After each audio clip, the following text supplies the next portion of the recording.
नेकी और बदी के रूप, हजरत इंसान के बदलते बहरूप, जुर्म की लातादाद कहानियां, लेकिन प्रोग्राम सिर्फ एक। जियो FIR, हर जुर्म की फास्ट इंफॉर्मेशन रिपोर्ट। इल्जाम गद्दारी का ही क्यों ना हो, जब तक कानूनी तौर पर साबित ना हो जाए उसकी कोई हैसियत नहीं। और ऐसे लोगों की कोई कमी नहीं जो मीडिया में आकर अपने मुखालफिन पर इल्जामात की बौछार कर देते हैं। और सहाफत का उसूल यह है कि जिस पर इल्जाम लगाया जाए उसका मौक़िफ़ जरूर लिया जाए। और जियो FIR में इस पर सख्ती से अमल होता है। खैर, बात हो रही थी उन लोगों की जो मीडिया को अपने लिए एक रिलीफ समझते हैं और मीडिया इंसाफ के लिए उनकी पुकार बनता है। और एक ऐसा ही शख्स है अत्तर खान, जो 2 माह पहले अपनी बीवी के साथ आया तो उसने बासर अफराद और कुछ पुलिस अफसरान पर संगीन इल्जामात लगाए। खैर, वो थी अत्तर की कहानी और आज है कुछ और लोगों की कहानी। लेकिन पहले अत्तर के इल्जामात सुन लेते हैं।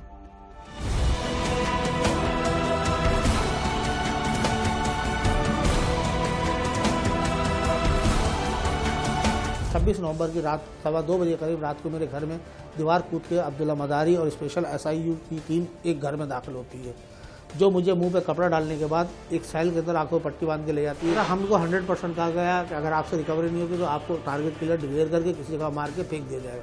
उसके बाद उन्होंने गन शॉट की। दूसरे दिन मुझसे सुबह 5 बजे के करीब मेरे घर से मेरी 2008 की model ASN 949 car golden colour की मेरे घर से मंगाएगी, जो कि मेरे वाइफ और मेरा भाई, चचाजाद भाई, उनको अब्दुल्ला मदारी साहब को और आगा बिलाल को रिटर्न फाइल के साथ हैंड ओवर की। फिर उसके बाद उन्होंने सुबह 7 बजे मेरे घर से मेरी मकान की सब पावर की जो डील थी इसके पेपर मंगवाए। जब ये पेपर आ गए उसके दूसरे दिन ब्लैंक एफिडेविट लेके आए। गन रखने के बाद कहेंगे करते करो वरना अभी तुम्हें गन शॉट करके फेंक देंगे। उसके बाद इन्होंने करके साइन करा के मुझे वहाँ रखा। 12 बजे तक थाने में बिठा के रखा और जो 2 आदमी को लेकर आए थे उनको 10 से 15 मिनट में उन्होंने छोड़ दिया।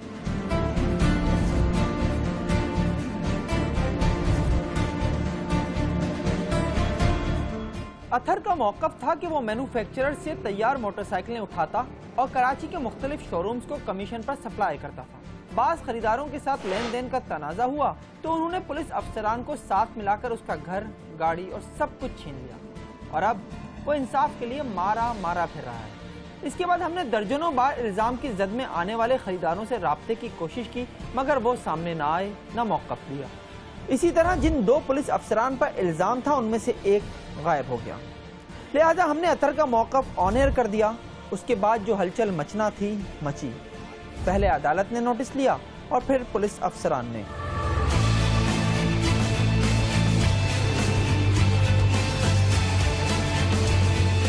देखें, ये जैसे ही आपका प्रोग्राम चला था जियो FIR में और उसमें एक एलिगेशन लगाई गई पुलिस पर जनरली और स्पेसिफिकली एक ASI था मज़ारी, तो जिसके बारे में ये बताया गया कि ये SSP ईस्ट का ख़ास बंदा है।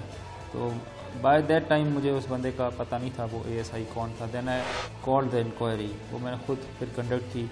उसमें जिसको विक्टिम बताया गया था आपके प्रोग्राम के अंदर, उसको भी मैंने बुलाया और जो उसके जो एलिगेशंस थे जिन ऑफिसर्स के ऊपर उनको बुलाया। तो जब मैंने इनको बुलाया तो उस वक़्त काफ़ी सारे लोग मेरे ऑफिस में आ गए एंड दे सबमिटेड एप्लीकेशंस उस अत्तर के ख़िलाफ़ जिसने उनको फ्रॉड करके कोई लाखों मिलियंस ऑफ रुपीज़ का फ्रॉड किया हुआ था। ये जितना बड़ा इंकिशाफ है उससे बड़ा इल्ज़ाम, क्योंकि जो शख्स कल तक मजलूम था वो आज पैदाइशी चिटर करार दिया जा रहा है। और SSP ईस्ट के पास जो अत्तर के खिलाफ दरखास्तें गई हैं ना, उनमें कहा गया है कि उसने दर्जनों लोगों से करोड़ों रुपए का फ्रॉड किया। वो कहीं सूबाई हुकूमत का कोऑर्डिनेटर बना तो कहीं आलमी मालियाती इदारों से फंडिंग कराने का दावेदार। किसी को सिंध सेक्रेटेरिएट में बैठकर माल कमाने के ख्वाब दिखाए तो किसी को स्टेट बैंक ले जाकर खुशहाली का क्लोरोफॉर्म सुंघा दिया।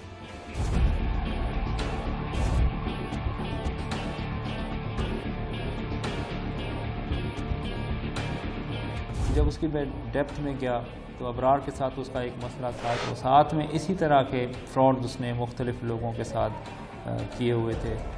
जिसमें उसमें कहीं अपने आप को पब्लिक सर्वेंट जाहिर किया ग्रेड 16 का, कहीं अपने आप को गवर्नमेंट ऑफ सिंध की तरफ से एक गो बिटवीन बताया कि हम सप्लाई जो भी होती है गवर्नमेंट ऑफ सिंध जो है कि मखसूस डिपार्टमेंट जिसमें हेल्थ ख़ास तौर पे उसने टारगेट की हुई थी कि उनको हम सप्लाई करते हैं मुख्तलिफ़ चीज़ें जिसमें मोटर बाइक्स भी थी।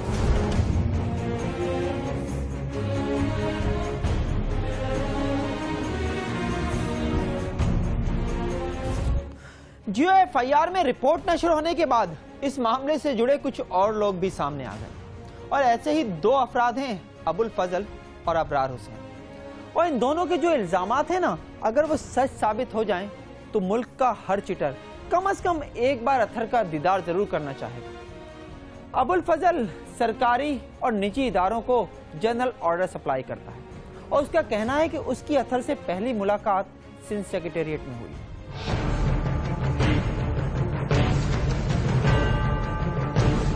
उन्होंने मुझे बताया कि भाई ये हेल्थ डिपार्टमेंट में और रोजगार स्कीम के अंदर वर्ल्ड बैंक और एशियन डेवलपमेंट बैंक की तरफ से नॉन रिफंडेबल ग्रांट है। ये सिविलियन जो जितने भी लोग हैं उनकी मल्टीनेशनल कंपनीज होती है जिनके ऊपर वर्ल्ड बैंक और एशियन डेवलपमेंट बैंक फंडिंग उतारता है और फिर उनको जो भी NGOs के काम करने होते हैं वो सिविलियन के थ्रू करते हैं। तो ये आपकी कंपनी के ऊपर वर्ल्ड बैंक और एशियन डेवलपमेंट बैंक फंडिंग आपकी कंपनी के नाम पे उतारेगा।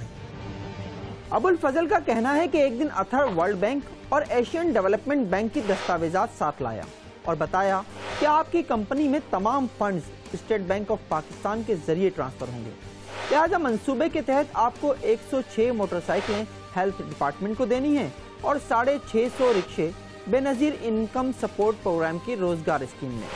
इसके लिए इब्तिदाई सरमायाकारी आपको करनी है और बाद में यह रकम आपको भारी मुनाफे के साथ वापस मिल जाएगी। यूं अबुल फजल ने पेमेंट शुरू की और 22 लाख रुपए लेने के बाद अत्थर मुबैना तौर पर उसे स्टेट बैंक ले गया।